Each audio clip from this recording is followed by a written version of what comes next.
What's going on, guys? Welcome back to the MCU Rewatch Review podcast. Today we're talking Ant-Man and the Wasp as we approach the end of this thing here. Welcome back, as always, the doc, Chris Muller. Chris, welcome back as always. Thank you.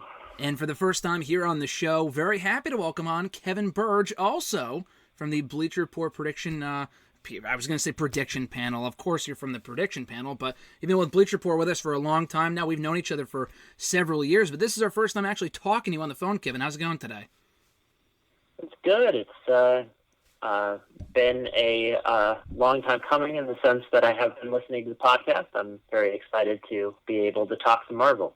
Awesome, dude. Awesome. Well, this is cool because I was telling Chris my goal at this whole thing a couple of weeks ago was to get on as many Bleacher Report people as possible. We've had a bunch of people on so far. You are next on the list. When Chris had told me that you were a Marvel fan, I'm like, this is sick. There's honestly more Marvel fans out there than you would probably realize because all we ever talk about is wrestling, like over Twitter and emails and stuff like that.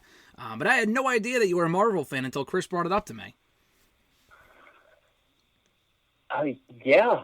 I mean, I feel like in most of these cases here with Marvel these days, with so many movies out, everyone is in some way connected to Marvel. Mm-hmm. So you either have to not watch them at all or you're in some way a Marvel fan, but I just love movies.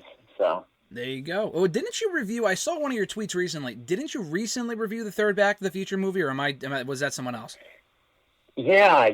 I have a personal site, Questionable Critics, where I do film reviews, and I just recently went back through the Back to the Future movies. Listen, Back to the Future is my favorite movie of all time, so you are an instant winner in my book whenever you say that. So that's great with me. And the fact you're a Marvel fan, Kevin, you're welcome back on any time. I appreciate that. Right off the bat, before we get into Ant-Man and the Wasp, what is, from the MCU, your favorite MCU movie? For me, it has to be Guardians of the Galaxy. Oh, okay. For me, it's the most complete movie of the Marvel movies that have come out so far. Plus, I'm a big fan of more of that science fantasy side, like Star Wars side. So Guardians checked all the boxes for me. Good choice. We talked about Guardians a while ago. It's a great movie. It was my favorite until Infinity War came out, and then that was my favorite until Endgame came out. So, and then so on and so forth. But it's a great movie. But as far as Ant-Man and the Wasp is concerned, this came actually right after Infinity War. This was released in July of 2018, the first movie to come out right after Infinity War. There were a lot of questions how they would follow up such a big movie and that ending and whatnot with Thanos reigning supreme. How would Ant-Man and the Wasp kind of follow that up, continue the story, and how would they explain Ant-Man wasn't in Infinity War? And I thought, all in all, this movie did a pretty good job of that. But before we get into the nitty and gritty of this whole thing, Chris, I'll start with you. With Ant-Man and the Wasp, what were your expectations coming in? We discussed Ant-Man a while ago, how it was like a good, a nice feel-good film, nothing overly newsworthy about it. What were your expectations coming off of Infinity War for Ant-Man and the Wasp? I mean, I think everybody knew that this was going to be taking place around the same time as Infinity War, so it wouldn't be dealing with any fallout, but it was supposed to be kind of like a comedic follow-up that was a lot less depressing, I guess.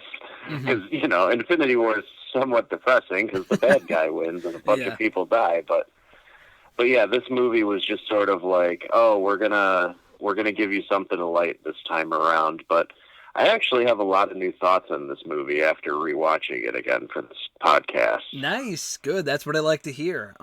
In a nutshell, and again, we'll get into it, but would it be too much to say to call this movie filler? Now, I don't feel that way, but I have seen other people say that it might just be filler. It's not a necessary watch when you're going back and watching these MCU movies as we have. Is it necessary viewing, in your opinion, Chris? I mean, if you're talking about, like, the overall Marvel story, like, you don't have to see this movie to understand the character in, Endgame or anything like that, but I do feel like it's a good addition to the MCU, and the fact that it is more comedic than most of them, I'm surprised that it's like one of the lowest money-making Marvel movies of this past phase, because you'd think like a straight up comedy with superhero stuff would appeal to a lot of people, but this one only made like 620 million, which is a lot, but not in comparison to the other movies that came out around it. Yeah, definitely on the lower end of the other MCU movies, which is definitely surprising. Like you said, I remember saying to you when we reviewed the first one a while ago that I think it has good appeal in terms of all audiences. It has, the superhero stuff and whatnot, but it's a movie that I can show to, like, a friend of mine that isn't a Marvel fan, and I think they would enjoy it. And I would say the same thing about this film as well. And again, we always bring in the wrestling terms and shit on these shows, and I'll do the same thing here. It's like having, a great pay-per-view, that being Infinity War. You have this great ending, you want to find out what's going to happen next, and you look forward to the next night's Raw to see what they're going to do, and I feel like that's what this movie was. Although there was never any confirmation that this movie was going to involve the events of Infinity War whatsoever, you would think that more people would probably check out this movie coming off of such a financial success that was Infinity War, so it's kind of surprising they probably didn't gross as much money as it did, right? A little bit, to me at least, it was. But again, I think most people knew like it wasn't going to have a lot of impact on what was going on in Infinity War. I mean, the post-credit scene obviously shows them getting dusted while he's in the quantum realm. But yeah, it wasn't supposed to be like an addition to the Infinity War story. It's sort of its own enclosed thing, so which I think works to its favor. Yeah, no, it definitely does. I think that's kind of what made this movie stand out, in my opinion. For you, Kevin, for Ant-Man and Ant-Man and the Wasp, where do these movies kind of fall for you? Are you among that category that doesn't really care too much for these movies, or have you thoroughly enjoyed them for what they are? Well, when I thought about Ant-Man and the Wasp, I was thinking about it more as a follow-up, as a sequel to Ant-Man, rather than thinking about it as a follow-up to Infinity War. Just on that level, because Ant-Man was a little bit more middle of the pack as far as Marvel movies go for me. I wasn't going into this with the highest expectations. I think it is better than Ant-Man, but I think it also does fall into that realm of being kind of, it feels like filler, even though there are certain points in this movie that are important to understanding what happens where you're going in Endgame. Oh, yeah, definitely, yeah. So. Yeah. No, well, kind of on that same token, too, you mentioned it right there as far as, like, the time vortex, the quantum realm and stuff like that. I agree with you, Chris, that it may not be must-see viewing in terms of the overall MCU to understand the characters, but as far as concepts go and understanding the quantum realm and stuff like that, it definitely comes into play again as early as Endgame in the next year. But that being said, too, I thought it was cool that they don't really, it's a sequel to Ant-Man, obviously, but they also directly acknowledge the events from Civil War. Now, is there an exact timeline on when this movie takes place? I know, obviously, with the ending, it's going on simultaneously to Infinity War. But this movie does take place in 2018, right? It's not 2016, it's not 2017, coming off the events of Civil War, right, Chris? I mean, I think so. Marvel's sort of unclear with their timeline sometimes because, obviously Endgame is supposed to be 5 years later. So it's like there's a weird unknown with it. With like, did this happen at the same time as Infinity War, and were those movies happening at the time that they were being released? I don't know. It's a little weird, but I'm glad that they did follow up the whole thing from Civil War and have him under house arrest, because it wouldn't have made much sense if he was just back out on the street doing his thing with no repercussions. Oh, no, yeah, definitely. I mean, we talked about it, I think I mentioned in the Captain America Civil War review, that it was odd that the entire movie was about, I don't want to go back to jail, and then he does something to risk going back to jail, which is exactly what ends up happening with this movie and the repercussions of it and whatnot. But yeah, I'm glad they acknowledged that, and it would have been weird if everything was back to normal and him and Hope were okay. And obviously the events of Civil War affected his relationship with Hank and Hope, so I thought that was cool that they kind of built off of that as well. For you, Kevin, as far as Ant-Man and the Wasp is concerned, with the timeline, did you like the fact that kind of built off of what we saw in Civil War with Ant-Man's involvement and whatnot?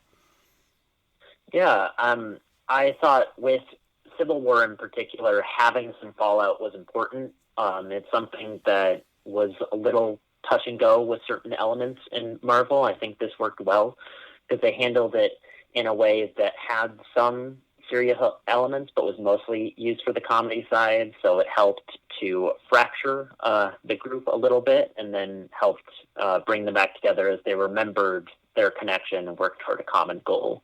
So I thought that worked well in the end. Oh, yeah, definitely. And it had a lot of different themes, too. Coming off of Civil War, they have the obvious goal of saving Janet, saving Hope's mom, and whatever. That's a goal.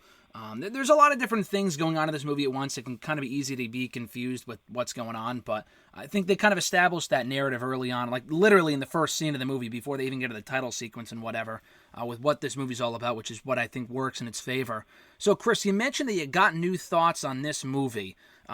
Were they good thoughts, bad thoughts? Like, was it a case of where you saw the movie, you didn't really care about it initially, but now you enjoy it more, or was it the opposite of that? I definitely think I enjoyed it more the second time around, and I think that comes with having seen all the movies that came since then.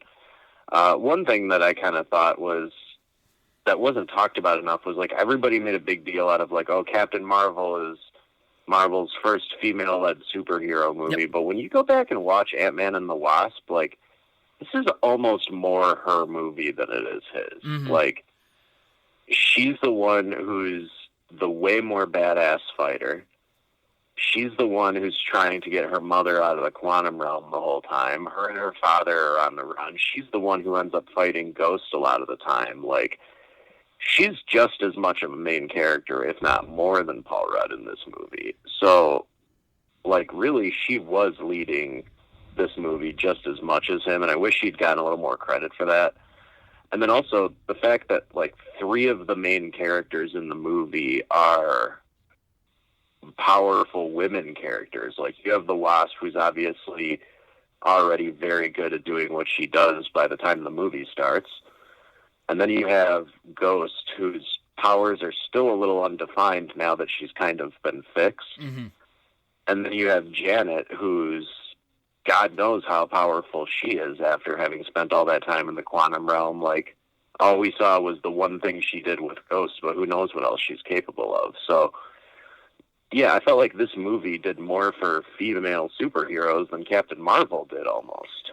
That's a great point. I mean, I know we have Black Widow, but prior to this point, I mean, obviously she's getting her own movie soon, but back in 2018, we hadn't seen that. I know she had been in a bunch of movies. She was obviously, she played a pretty big role in, not Civil War, what was the other one? Winter Soldier, the second Captain America movie. But other than that, I can't really think of another movie. Obviously Gamora too, with Guardians, but yeah, in terms of just kind of stealing the spotlight, so to speak, I think she did a good job of that here. And obviously Paul Rudd as Ant-Man, he does a great job, but they kind of make it more so about her. I think that's pretty evident early on. Would you agree with that, Kevin? Would you say this is more of a Wasp movie than it is an Ant-Man movie? Yeah, I would agree with that. Even on my first time watching it, when I got to the end, I would have honestly said it made more sense, even if it didn't make sense for the marketing, to put it as the Wasp and Ant-Man, just because it is so focused on her journey in that case here, because this is in some ways her first superhero movie, because she's in Ant-Man, but she doesn't get to play that role until she gets the suit at the end. And I would also agree that it is very much a female-led movie as much as possible, because obviously Scott is involved in it, but you have the Wasp, you have Ghost. I mean, even Cassie has a pretty strong role, both in Ant-Man and in this one. I think the movie does a lot that's really effective with its female characters. And I think Paul Rudd is great as Scott Lang, but I don't think that Scott is as involved in the story as much as he's kind of strung along in the story much of the time. No, yeah, definitely. Yeah, I think especially with this movie as well compared to the first one. I ask Chris all the time about like comic book questions because I'm definitely not as knowledgeable about that side of things as I am the movies. Do you follow the comics at all, Kevin, compared to like the movies, or you just know about the movies? Mostly the movies, in the sense of what I've read, but I have some friends that have more experience on the comic book front. So when any of these things come up, I usually ask them just to get a better sense of the idea of things. And I often get excited about the ideas of certain comic books coming to life based on their experience on things. But directly, no, on the comic book front. Well, as far as that goes, too, because I know people who were, and I'll ask Chris in a second, but I want to get your perspective as someone kind of like me that I just know more about the movies than I did the comics. Was it worth the wait for you to get the Wasp character in this movie as opposed to maybe giving her all of her powers in the suit in the first one? Do you think it was worth the wait to this point to get to where we are now with her? I think they could have had her come up near the end of the movie in the previous one here, but I think also the end of the first Ant-Man is the strongest point where you really see Scott taking the lead, becoming Ant-Man. And so I think it works to make this movie the first Wasp movie because we get to see more of her coming into her own and not have to focus as much on Scott being Ant-Man. So I think that works well. What about you, Chris? Did you like the fact that they waited until this movie to kind of introduce her officially as the Wasp, or was that something you would rather have seen in the first one? Yeah, I think it's important that the first movie was about Scott's journey to becoming a hero, because the first movie establishes that Hope is smart, she's capable, she can kick Scott's ass already. She's the one training him how to fight in the basement, so she's already pretty much a badass in that movie. So having her suit up wouldn't have meant as much as it does here, where you get to see her taking charge instead of being a background hero in that last movie. I think the way they used her in the first movie was smart, and it prepared you for how awesome she was going to be in this movie. And I'm a big fan of hers, too. I'm not even going to begin to attempt to pronounce her last name. I have no idea how you say it. Do you, Chris? Do you have any clue? Evangeline Lilly, the actress? Is that who you're talking about? Yeah, well, wait. I thought her first name was Lily. No, it's Evangeline Lilly. Holy shit, I thought her first name was Lily. And I'm a complete idiot. Okay, that makes more sense. Evangeline Lilly. I saw her at Comic-Con a couple of years ago. But yeah, I had seen her. I think we discussed this when we reviewed the first movie, but she was in that movie Real Steel with Hugh Jackman that they were promoting on Raw 10 years ago. And that's how I know of her. And I don't know, I liked her a lot more in this movie than I did the first one. And she came across well in that first movie. But I thought she really, we talk about character development all the time in wrestling terms and whatnot. But I really think that this movie was, I don't want to say it was like her coming out party type of thing. But I feel like, because with the first movie, we already kind of got to know her personality. But we kind of see more of her in this one in kind of a different light.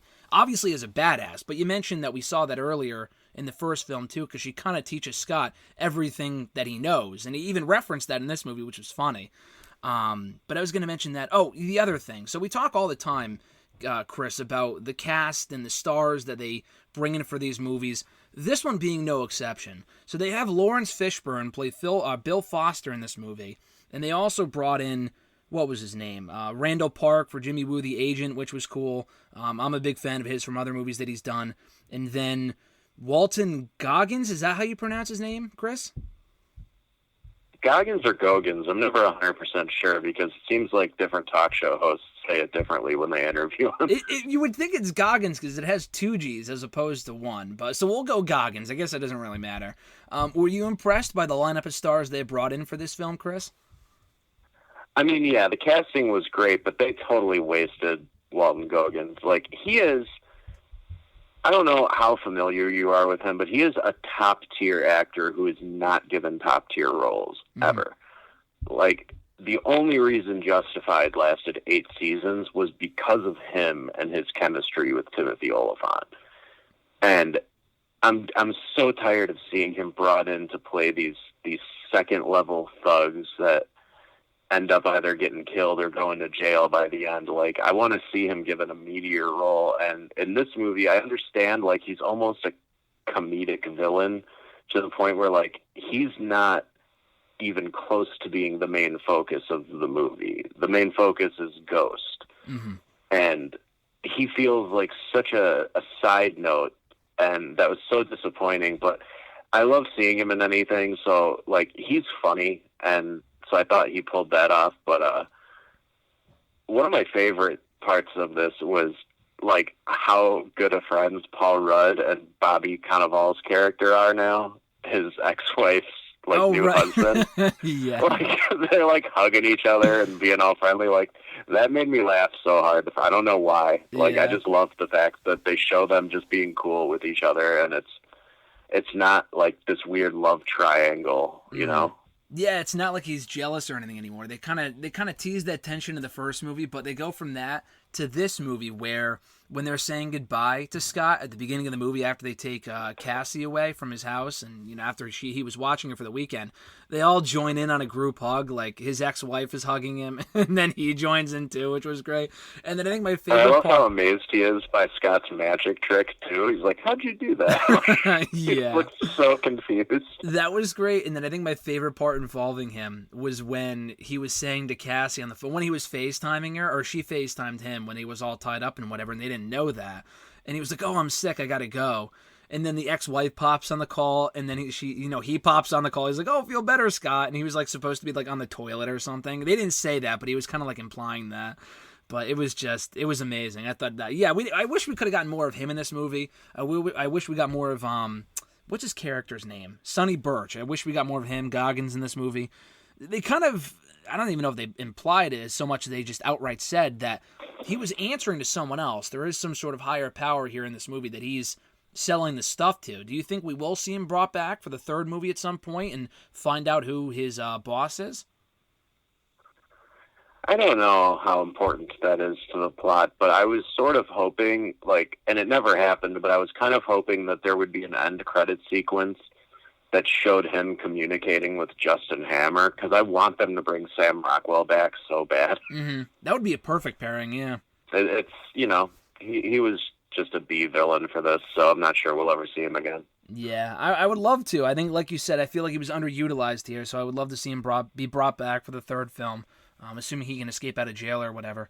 What about you, Kevin? Did you like the fact that they didn't, or did you, what were your thoughts, rather, on Sonny Birch's character, Walton Goggins' character, kind of being underutilized? Did you want to see more from him in this film? What were your thoughts in his role and the role that he played? I felt the role that he played there was mostly unnecessary for the story, because I think the heart of the story is dealing with the threat of Ghost. And so he just seems like an unnecessary wrench in the plot just to keep things moving forward. I would have loved to see him in a role that would have given him more to do and maybe have more effect on the plot, but he definitely was just playing the role of getting in the way in order to have more things get in the way of getting into the quantum realm. Do you think this movie may have suffered from having one too many bad guys, so to speak? So they have the obvious goal of saving Janet Van Dyne, but they also have Ghost. They have Bill Foster, Lawrence Fishburne's character. They have Sonny Birch. Do you think this movie would have benefited from having just one set villain, which a lot of the other movies do, and sometimes that doesn't work out? Was that confusing, or did it not bother you, Kevin? I don't know that it was confusing as much as it just made sure that the plot was a little bit more scattershot than it needed to be. And so there are certain points, especially in the climax of the movie, where Ghost feels less relevant than she should be to the story. And I think just the threat of Ghost and then the threat of going into the quantum realm before time runs out would have been enough for the movie. But, I mean, Walton Goggins is a great actor, and he brought some fun moments, especially like the truth serum moment throughout the story. So. Yeah, I think that was one of the highlights. That was probably one of the funniest parts of the entire movie. It was probably one of the funniest parts of the entire movie. I love that. Maybe I missed it because I was just watching it earlier. I was trying to do something at the same time. Did the FBI agent that was compromised, that was working with Sonny Birch, did he get killed or fired or anything? I missed that. I don't remember him ever getting caught at all. I mean, he basically ended up helping them get to who they needed to get to, which was Hope and her father. So in that case here, he basically helped them, so I don't think they figured out he was a mole, which may be a loose thread for the third movie, potentially. Yeah, it could be. I'm just thinking about that now. I'm thinking like there was that wild goose chase in the final hour of the movie, obviously, but I don't think there was ever an explanation as to what happened to him. Are we missing something here, Chris, or do they just not acknowledge what happened to him? No, they sort of just let that go.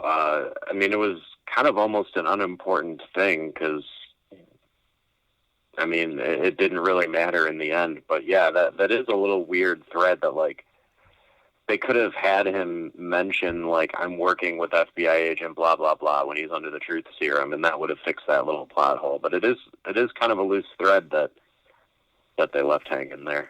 Yeah, we could see that be brought back for the third one, especially if they bring back the FBI agents and Randall Park's character, who I thought was great here. And the little, I love at the end when we see him with Scott, and he's like, "Oh, are you asking me out like to dinner or something?" And then he wants to be asked out for dinner, and then Scott's like, "No, I'm not going to do that."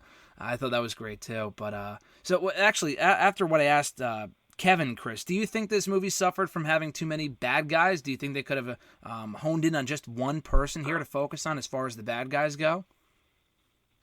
I don't think it was necessarily too many bad guys. I don't think they had really a bad guy necessarily. Like, Walton Goggins clearly wasn't the main bad guy, and at the end of the movie you find out Lawrence Fishburne, all he wants to do is help Ghost, and Ghost just wants to stop suffering. You never really see her do anything outright evil in this movie. Mm-hmm. And once she's cured, like, she's sort of off on her own, so we don't really know what happens to her and Fishburne after that, but they clearly stick together. So it's like the movie kind of had its cake and ate it too, because it's sort of like, well, we introduced this girl as, you know, a threat, and then by the end of the movie, she's not a threat, she's not dead, she's not in custody.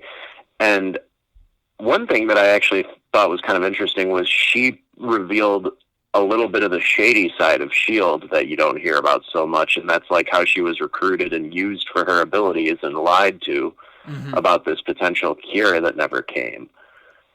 Do you think that might have been the Hydra side doing that, or was it just full-on S.H.I.E.L.D. just being dicks?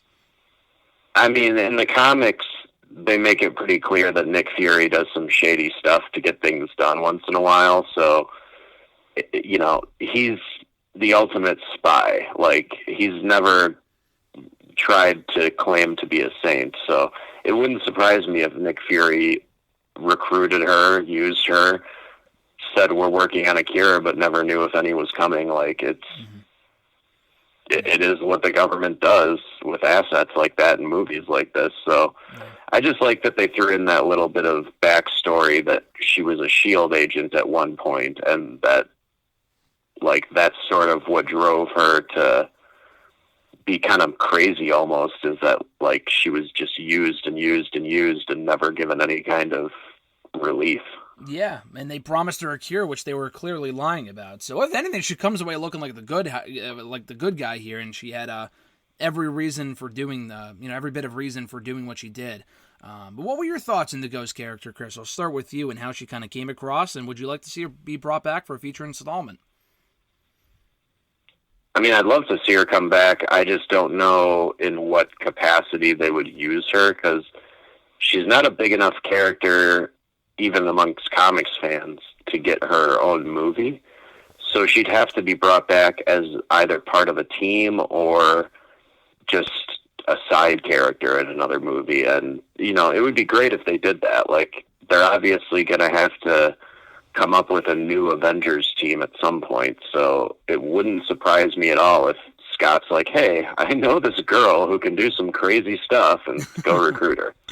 Were you talking about like a Falcon moment type of thing where he goes, yeah, I know a guy, but instead it's Scott Lang saying, I know a girl, like that type of thing?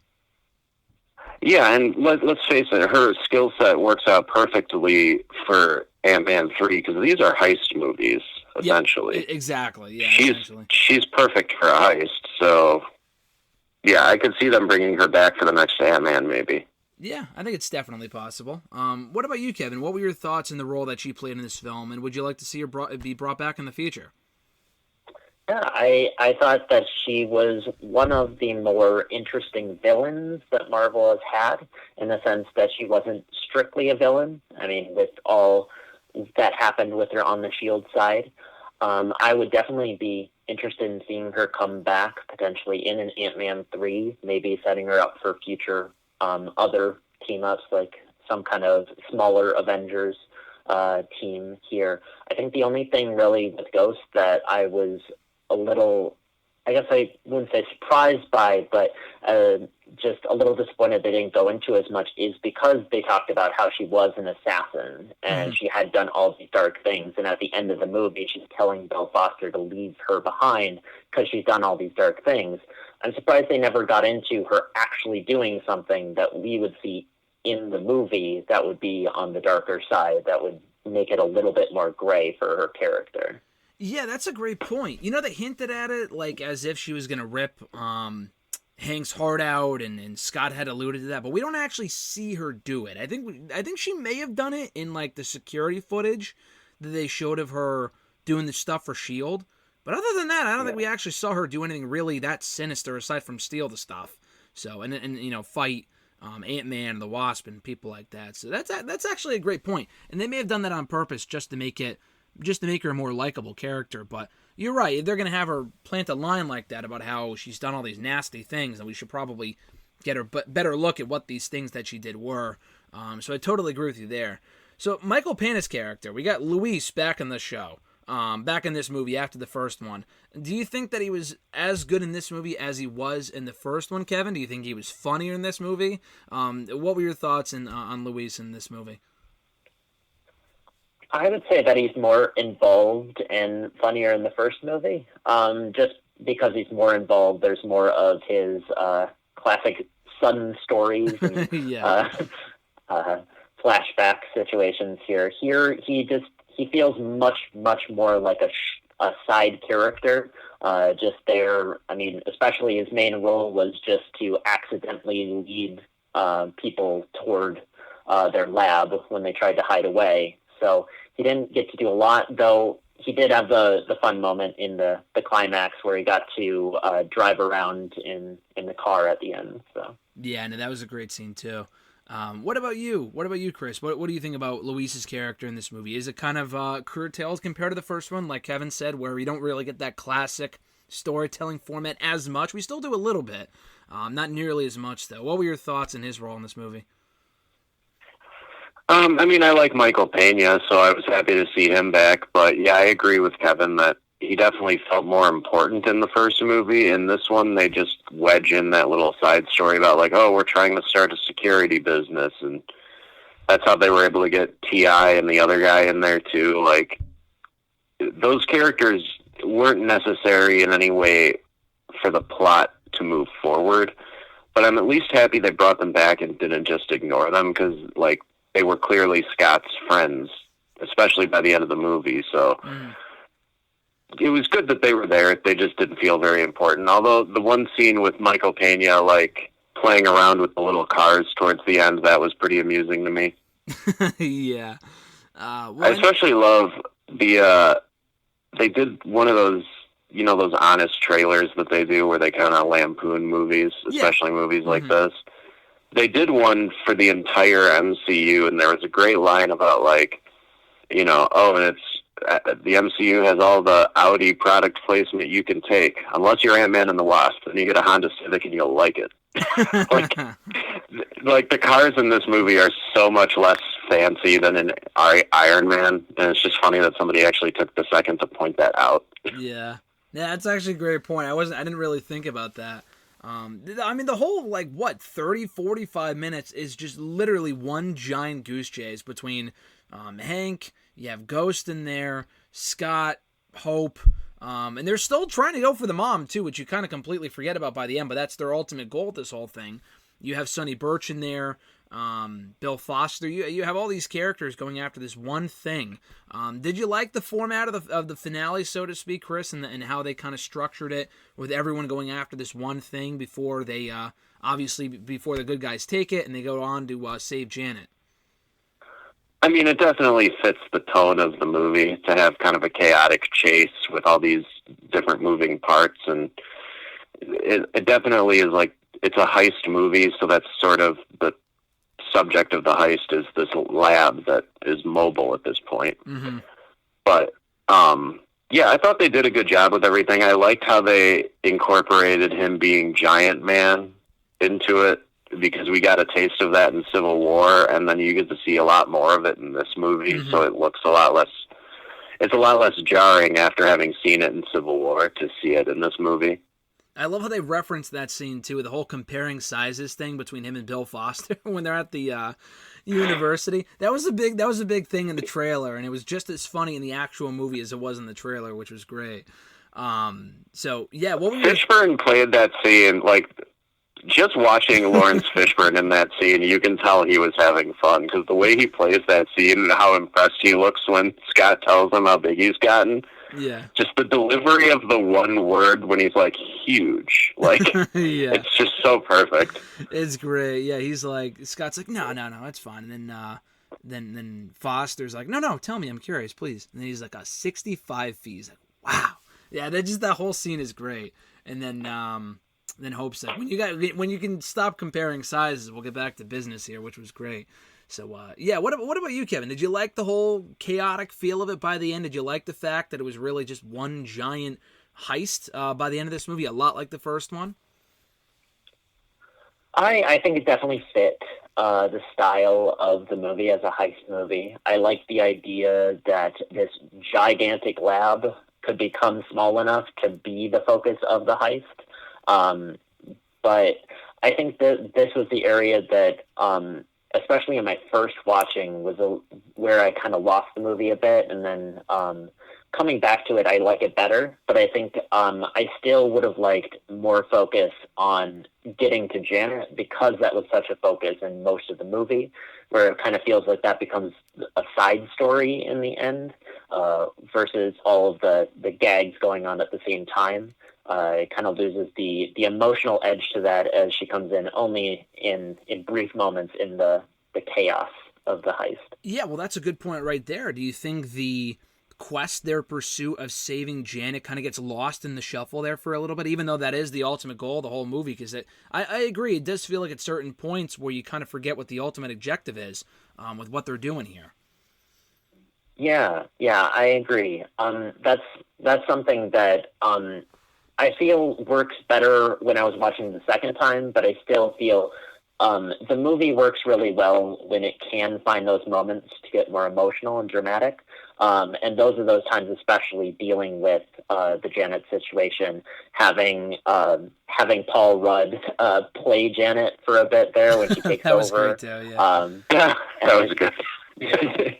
It's just that, like, pacing of it, it gets a little lost near the end, and I would have liked to see a little bit more focus on that, and maybe have Janet come in a little bit earlier. But it is important that she only comes in at the end to heal Ghost. So, I mean, there's trade-offs there, but I think the main focus on Janet is what really drives the movie, and it gets lost a little bit in that climax. I agree. I totally agree. I would have liked to have seen a little bit more of her too. I definitely agree on that, and hopefully in the third one, she's in it for the whole thing. So we get more Janet in the third installment to see how she can kind of factor into things. What about you, Chris? Do you think that she kind of got lost in the shuffle as well here? Or do you think that that was kind of... Do you think that really it wasn't lost in the shuffle as much as we're kind of making it out to be? It's tricky, because if they bring her in any earlier, then the climax of the movie doesn't mean as much, because the whole climax is we have to get this lab before Hank runs out of time to get her back. So, like, that has to be the final scene. And showing her doing anything else in the quantum realm before that wouldn't have really helped her story at all, but I would have enjoyed seeing a little more after she came out, yeah. But one thing I actually thought was really interesting was, and they don't, like, really acknowledge it at all, they just showed it, which I think was a good decision, was when you see her in the quantum realm, like, if you look in the background, there's a city. Is there really? Oh, wait, you're right. There is, because I think that was done on purpose, because they're planting the seeds for, like, I don't know if it's a Fantastic Four thing, but they definitely did that on purpose for some reason, didn't they? Yeah, the quantum realm in the comics is, like, much crazier than they've made it out to be in the movies. And there are beings and people who live in the quantum realm. And so I'm wondering if the third movie will go into that at all. And that's why they kind of planted the seeds of, like, you see this little city off in the distance, and maybe that's where Janet's been surviving this whole time. Because obviously she hasn't been just walking around on her own. Like, something has to have sustained her for all those years. Mm-hmm. No, that's a good point. So, yeah, she had to have help along the way. And I'm almost wondering if the villain from the first movie might just be stuck in the quantum realm somewhere, because we really don't know if he died or what happened to him. Like, it looks like he dies because of the way his suit collapses, but he could have just ended up in the quantum realm, too. Oh, right. Yeah. The first... God, I forgot what his name was. But yeah, the bad guy from the first film. Yeah, it's very possible as well. Do you think, it's safe to assume they'll probably go into more detail about that and what else the quantum realm could consist of in the fourth one, right? Because just as they start to explore it at the end of the this movie, in the post-credit scene, that's when the whole snap happens, and then they can't really do much with it. So that's probably, if you had to take a guess, going to be the plot for the third movie when it comes out in a few years? I mean, I hope they do something with the quantum realm, because they've already done a little bit with it to make you interested in what it is, and it's such a crazy concept that, like, they have to do a little bit more with it at some point. And I also like the fact that they aged up Paul Rudd's daughter in Endgame to prepare her to take over as Stature, because in the comics that's the thing that happens. She becomes a hero just like Ant-Man named Stature, so that'll be interesting to see if they start to advance that in the next movie at all. Yeah, I would hope so. I'm looking forward to seeing what they do with it. There's a lot of different ways I think they can go with the franchise moving forward. Any predictions or expectations, Kevin, for the third installment of Ant-Man and what they might be doing with it? Yeah, I don't want to over-speculate, but my thought with how they set things up, especially with the idea of the post-credit scene before the snap, is that they would be really truly exploring the quantum realm, and with them aging up Cassie and such, it feels like potentially even that city specifically might be the focus of the third heist film, in the sense that this family of people that can travel into the quantum realm now have to go into the quantum realm to get something from potentially that city. That seems like a potential setup to get still that heist feeling, but in a different form this time in the quantum realm. Yeah, that would make sense to me. Yeah, it makes sense. Most definitely. There's a lot of ways they can go with it. Like I said, I'm very excited to see what they do. And the whole quantum realm thing's open. It just opens up a whole can of worms with what they could do with it going into the third one, which I don't know if it has a release date. I know this one came out in 2018. The first one came out in 2015. I don't think it's supposed to come out next year. It might be 2022 or 2023. I don't remember exactly. I know it's not a top. I mean, everything's getting shifted now, so who knows? Yeah, who knows? It could be 5 years for all we know by this point. I mean, I don't even know if they've defined a release date for Ant-Man 3 yet, have they? I think they just said that. Well, they announced it as part of the panel last year. I think they were like, "Oh, we're coming out the sequel to this movie and that movie, blah blah blah." I don't know if they put it in the Phase 4 announcement. I thought they did, but they didn't say, "Oh, July 7th, 2022." Like, they didn't say that, I don't think. I think they were just like, "Oh, it might come out in 2022 at some point." But you're right, with everything else going on right now and all the movies being pushed back, it's probably going to be at least another 2 or 3 years. So they have plenty of time to figure it out. But yeah, no, this was a good movie. Sorry, go ahead. They don't want to wait too long. Michael Douglas is not a young man. It's actually a great point. Give me a dark thought there to close this thing out. Jesus Christ. Hopefully he's still with us by that point. It's a great point. But yeah, here's something I wanted to point out that I didn't get to earlier. Go ahead. Randall Park being in this movie is amazing, because he's not only in this movie, but in the same year he's in Aquaman. What? Wait, how is he in Aquaman?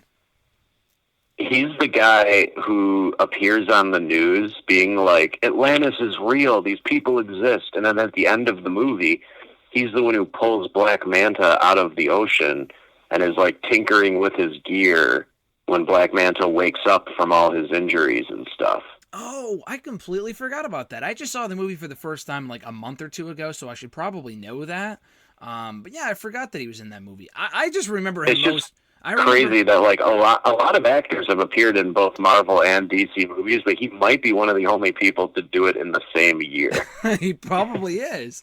That's pretty damn impressive. He got off a set for Ant-Man and the Wasp, and then he just showed up on set for Aquaman like a month later, which is great. I know he was in that movie. I don't know if you saw it. What is it? Office Christmas Party, which came out a couple of years before this. He was like the intern or something like that, and that was a funny ass movie too. That's how I've definitely seen him in other stuff, but that's where I think Randall Park is an incredible comedic actor. I'm not a big fan of Fresh Off the Boat, but if you guys ever get a chance, watch this comedy series he did years ago, like before YouTube was really the home of internet stuff. I forget what channel it was on, but you can probably find it on YouTube. It was called IKEA Heights. And it was this improv group that would basically film like a soap opera in an actual working IKEA without the IKEA's permission. So, like, almost every episode includes a scene of the employees coming up to them being like, I'm sorry, you can't film in here. And they just keep acting as if it's part of the show. Okay.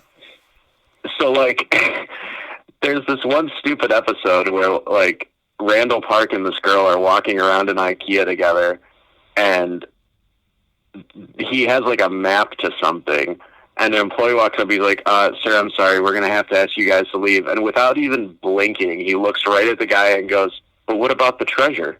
And it's like, it's just so deadpan and funny. Like, he's such a good actor, and I'm glad to see him getting all these roles because he deserves it. Yeah, like I said, I really want him back in Ant-Man 3. I thought he was amazing here. And he was like, man, I really needed this, Scott. I know, and not to be insensitive, because I know they're your friends and whatnot. After they had arrested Hope and Hank, and he was saying to Scott, I don't want to be insensitive, but, I just really needed this win, buddy.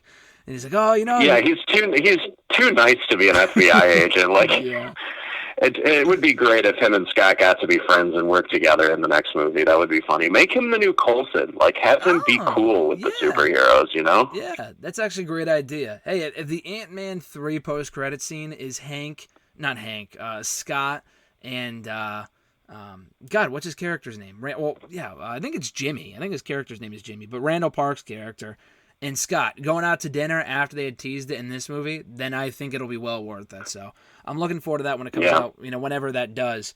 But final impressions of Ant-Man and the Wasp. We'll start with you, Kevin. What were your overall impressions of the movie? Does it still hold up even 2.5 years later?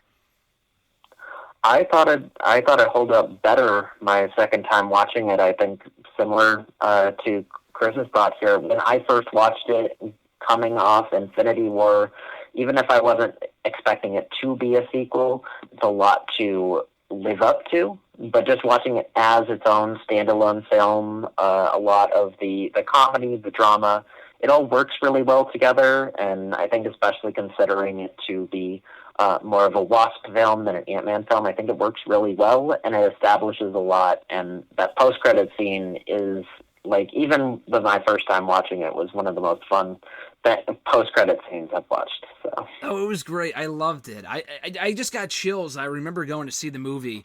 I think I saw it at least 2 times when it first came out. I love the post-credit scene because we already know what's going to happen with the whole segue or the tie-in to Infinity War, but it's still cool to see. And you don't know what's going to happen to Scott.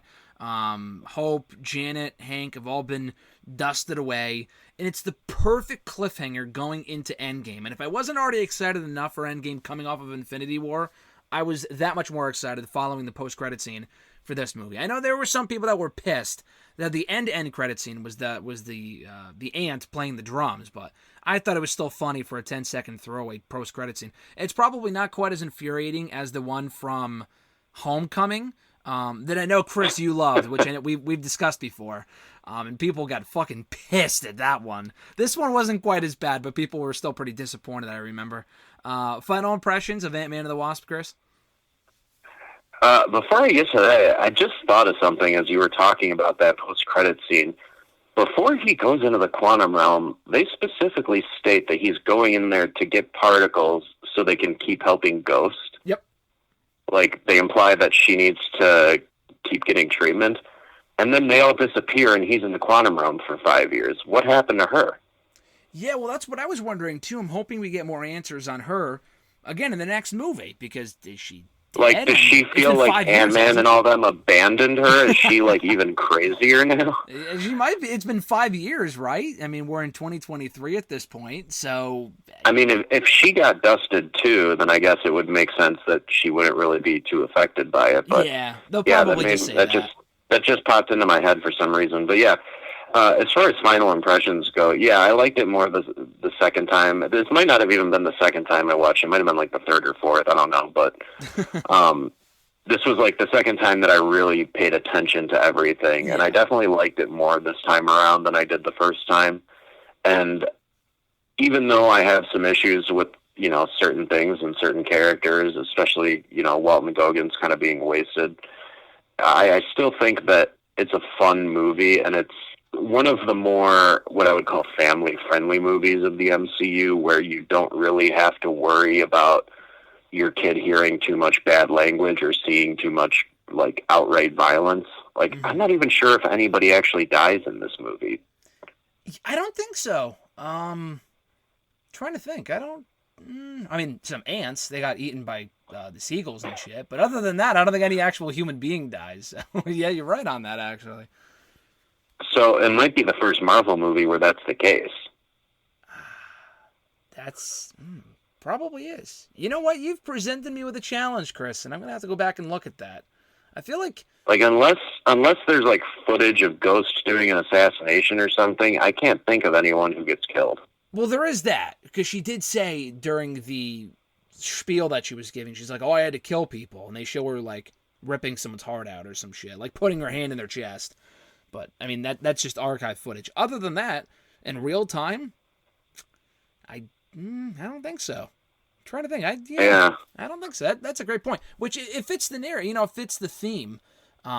Just because it's Ant-Man. It's not like a killing movie. It's not like Winter Soldier where all these people die. So it kind of makes sense that this was probably, if it is the first movie to not feature a major death, then I think this was probably the right movie for that. Which is, what, honestly, though, when you think of the timeline here, we're literally months removed from Infinity War, where billions of people are dead. So it's probably like, let's give everyone a break here and not kill anyone,